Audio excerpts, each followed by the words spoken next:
762 વર્ષથી અમારી રાઠોડ પરિવારની પરંપરા રીત ચાલી આવે છે।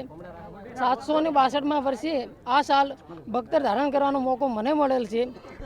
દર બેસતા વર્ષની સાંજે 9 વાગે અમે અહીંથી બખ્તર ધારણ કરી ધર્મની માનેલી બહેનની ચોથબાઈને ચૂંદડી ઓઢાડવા માટે પેપડું મુકામે જઈએ છીએ।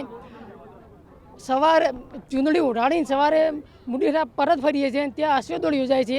ત્યાં લાખોમાં સંખ્યામાં લોકો ઉમટી પડે છે। પરંપરા રીત ચાલી આવે છે અને આ સાલે અમે નિભાવી છે। આ દિવાળીની પરંપરા 750 વર્ષથી ચાલી આવતી છે અને રાતે અમે બખ્તર અહીંયા ધારણ કરનાર એમનું નામ છે દલપતસિંહ। બખ્તર ધારણ કરીને ત્યાં જઈએ છીએ અને બેનને શાલ ચૂંદડીનું ઓઢાડવા જઈએ છીએ અને આ પરંપરા 750 વર્ષથી છે અને ચાલી આવતી છે।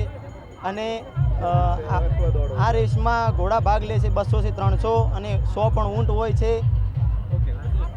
અશ્વદોડ આજથી મળીને 762 વર્ષથી આ પરંપરા ચાલી આવે છે।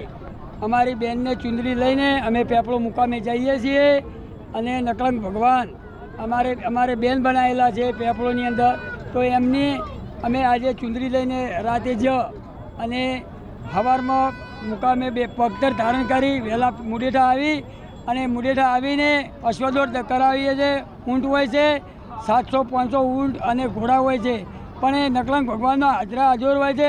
કોઈને પણ ઈજા થતી નથી, કોઈને અસર કોઈ કામ કશું થતું કોઈની જરૂર પડતી નથી। ભગવાન માતાજી હાજરા હાજર હોય છે।